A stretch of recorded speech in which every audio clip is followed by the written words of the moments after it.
اليوم هو لقاء كما تتبعتم منظم من طرف مؤسسة شوازول وجهة الدار البيضاء سطات وسجل، واللي الهدف منه هو خلق فرص للتلاقي والتشارك والتفاعل مع التنمية الاقتصادية والاجتماعية التي تعرفها القارة الإفريقية. أنتم تعلمون ما هو يعني موقع المغرب في القارة، وما هما يعني الاستراتيجيات الملكية السامية بالنسبة لهذه التنمية العلاقات المغرب مع إفريقيا. وبالتالي لقاء اليوم هو فرصة كانت أولا للتأكيد على هذه الإرادة الملكية والإرادة المغربية عموما لتنمية العلاقات مع إفريقيا، تنمية العلاقات جنوب ثم جنوب شمال.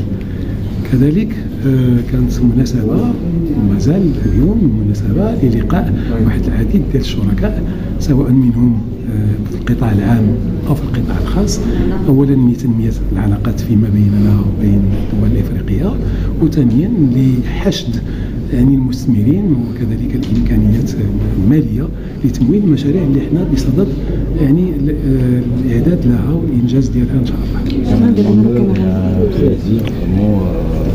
Pour moi, en charge du secteur tourisme à Madagascar, d'être présent à ce forum, parce que c'est une occasion exceptionnelle pour que nous puissions vraiment présenter un petit peu la vision de Madagascar en ce qui concerne le développement du tourisme. Comme vous le savez bien, Madagascar est une grande île. Donc aujourd'hui, pour aller à Madagascar, il faut vraiment avoir une accessibilité aérienne très fluide.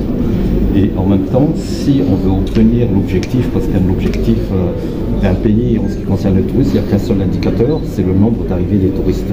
Donc aujourd'hui, l'objectif de Madagascar, c'est à très court terme, c'est-à-dire dès l'année prochaine, c'est de retrouver au moins notre situation avant crise sanitaire, donc avant 2020-2019, et à moyen terme, c'est de doubler le nombre de touristes à Madagascar.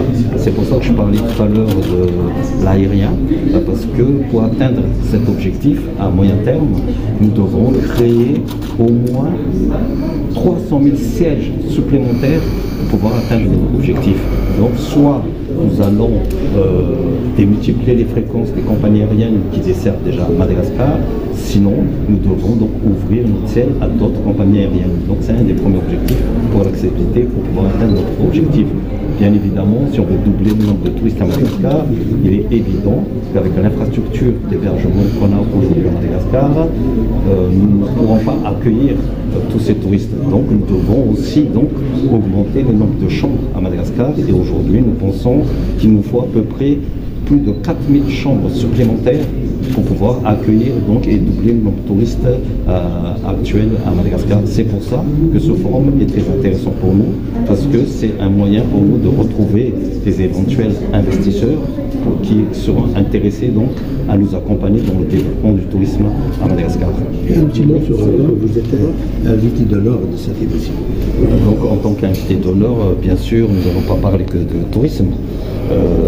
La preuve, plusieurs personnes est composée de notre délégation, dont même le président de la République qui est là, parce que nous avons plusieurs secteurs d'activité où nous pouvons encore développer. Je ne parle pas simplement d'énergie ou de mines, de l'agriculture ou autre. En tout cas, Madagascar aujourd'hui est un pays d'opportunités, je dirais, d'affaires et de développement, et que ceux qui sont vraiment intéressés ont de quoi faire à Madagascar. احنا اليوم في واحد الملتقى اقتصادي تجاري صناعي اللي هو ديال زيد من 5 دول افريقيه مع رجال الاعمال المغاربه خاصة مع الجهة، وحنا كغرف تجارية كنسعاو باش نربطوا الاتصال مع اخواننا الافارقه باش يكون استثمار متبادل، ويكون ان شاء الله استثمار ديال رجال الاعمال الافارقه ومغاربه. لما لا؟ احنا الموقع الجغرافي المغربي وهو جيد، اللي عندنا اوروبا على اليمين وافريقيا على اليسار، ونتمنى ان شاء الله هذا المؤتمر ينجح باش يكون تجلب الاستثمارات للمغرب، وخاصه استثمارات تحليه المياه والصناعه والفلاحه وكذلك البنيه التحتيه. À Casablanca, c'est un pour l'Afrique, pour la relation avec l'Afrique, mais la relation aussi entre l'Afrique et l'Europe. Tout naturellement, ce chemin d'Africa Business Forum devait à un moment ou à un autre se tenir à Casablanca, cette grande cité marocaine. Nous y sommes. Aujourd'hui, il y a à peu près 700 participants, près d'une soixantaine de pays et de nationalités représentées. Et l'objectif, c'est effectivement de permettre aux uns aux autres d'échanger, de se rencontrer, d'essayer de bâtir des coalitions, d'essayer de promouvoir et développer des projets communs qui vont permettre à l'Afrique de gagner un peu plus, l'Afrique avec elle-même, et puis l'Afrique dans sa relation avec l'Europe, et avec la France aussi, accessoirement pour les Français, mais pas exclusivement. On est vraiment dans une logique infra-africaine. On est là pour permettre à l'Afrique de rencontrer l'Afrique. Vous êtes sur un continent qui est gigantesque, plus de 30 millions de kilomètres carrés, donc la connexion est difficile, les problèmes de logistique sont importants, mais en permettant aux décideurs économiques, aux décideurs politiques africains de se rencontrer à brut pour point, d'échanger librement sur des idées et des projets communs, on peut faire avancer des choses. En tout cas, c'est là notre ambition. Merci.